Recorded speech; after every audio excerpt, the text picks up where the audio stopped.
अयोध्या के स्वर्णिम प्रांगण में राज्याभिषेक का क्षण था। देवता, ऋषि, मुनि सबके स्वर श्री राम की महिमा का गान कर रहे थे। पर उसी वैभव के बीच माता सीता के मुख पर एक रहस्यमयी मुस्कान तैर उठी। अगस्त्य ऋषि ने पूछा, माते, ये मुस्कान क्यों?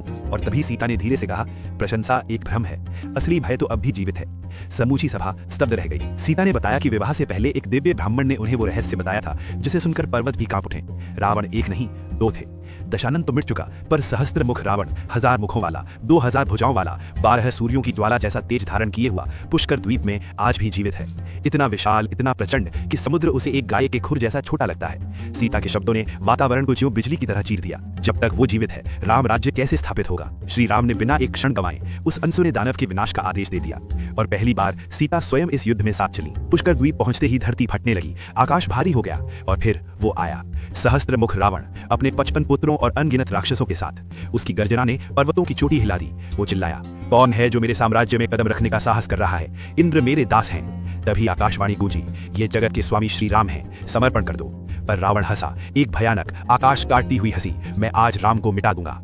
और युद्ध आरंभ हुआ। रावण ने पन्नगास्त्र छोड़ा। अग्नि उगलते स्वर्णिम सर्प हवा को चीरते हुए राम की ओर बढ़े। प्रभु ने गरुड़ास्त्र छोड़ा और सर्प धूल बनकर बिखर गए। ये देखकर रावण पिघले लावे की तरह उबल उठा। उसने आकाश में ऐसा अस्त्र चलाया कि पत्थरों की बारिश तूफान की तरह बरसने लगी। राम ने अपना ब्रह्मदत्त महाबाण उठाया, वही जिसे दशानन के वध में चलाया था। पर जैसे ही वो बाण रावण के समीप पहुंचा, सहस्त्र मुख ने अपने विराट हाथों से उसे पकड़कर 2 टुकड़ों में तोड़ डाला। संसार जैसे थम गया। राम क्षण भर को मौन हो गए।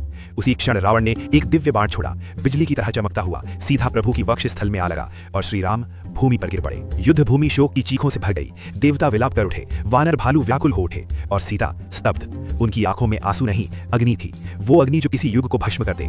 उनके भीतर का सागर फट पड़ा। उनका स्वरूप विकराल होने लगा। सीता अब सीता नहीं, महाकाली बन चुकी थी। उनकी गर्जना ने राक्षसों की सेना को चीर कर रख दिया। कोई उनके सामने ठहरना तो दूर, दृष्टि तक उठाने का साहस न कर पाया। तभी सहस्त्रमुख रावण उनके सामने उतरा। 2 महाप्रलय आमने सामने। उसने अपनी भयंकर तलवार उठाकर वार किया, पर महाकाली ने एक ही प्रहार में उसकी तलवार चूर कर दी और अगली ही सांस में त्रिशूल उठाकर उसके हजारों सिरों को एक एक कर काटना शुरू कर दिया। विशालकाय राक्षस धरती पर गिरता गया, धूल में मिलता गया और अंततः चुप्पी छा गई। पर महाकाली का क्रोध अब भी प्रचंड था, ब्रह्मांड को निगल लेने को तत्पर। तभी युद्ध भूमि के बीच ब्रह्मदेव प्रकट हुए। उन्होंने श्री राम को स्पर्श किया। प्रभु ने नेत्र खोले, उठ बैठे और सीता को खोजने लगे। ब्रह्मदेव ने सारी स्थिति सुनाई और उनसे विनती की कि माता के रोष को शांत करें। तब श्री राम ने अद्भुत, दिव्य, अमृतमयी सीता सहस्त्र नाम का जप आरंभ किया। हर नाम के साथ महाकाली का रूप शांत होता गया, तीव्रता मंद पड़ती गई, अग्नि ठंडी होने लगी और कुछ ही क्षणों में सीता अपने दिव्य स्वरूप में लौट आई।